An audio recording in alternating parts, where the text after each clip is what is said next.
Valérie Gasse, bonsoir. Bonsoir Christophe. Valérie Gasse, chef du service politique de RFI. Valérie, la France a donc un nouveau Premier ministre, Sébastien Lecornu.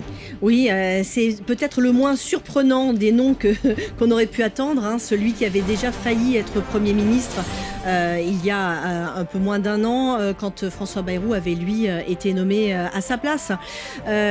Déjà Emmanuel Macron avait très envie de nommer Sébastien Lecornu. Eh bien cette fois-ci, le départ, la démission forcée après un vote de confiance raté par François Bayrou, eh bien, lui offre l'opportunité de mettre à exécution, de valider ce choix qu'il avait fait avant. Donc il y a ce premier enseignement, donc Emmanuel Macron n'élargit pas, ne va pas chercher un Premier ministre à gauche comme on aurait pu éventuellement l'imaginer après avoir essayé un Premier ministre de droite, un Premier ministre du centre. Eh bien pourquoi pas un Premier ministre de gauche.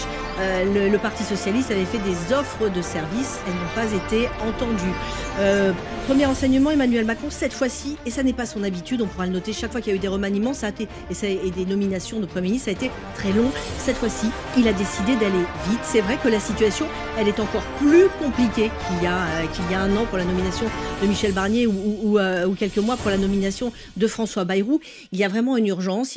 Si la France ne veut pas rééditer cette situation sans budget où on fait passer une loi spéciale, il y a des enjeux économiques qui sont derrière. Emmanuel Macron veut montrer d'une certaine manière qu'il a tiré au moins cet enseignement, à défaut d'avoir tiré un enseignement plus politique de la situation. Il nomme quelqu'un qui est proche, quelqu'un qui est décrit comme habile, qui connaît bien la politique, qui a fait que de la politique, qui a été élu, qui a été sénateur, qui a été maire, qui a quand même eu un ancrage local, qui connaît bien. Il faut se rappeler que Sébastien Lecornu, c'était celui qui avait eu l'idée du grand débat et qui avait soufflé cette idée à Emmanuel Macron, qu'il avait organisé. Donc voilà, c'est quelqu'un en qui il a confiance et qui, il l'espère, pourra lui offrir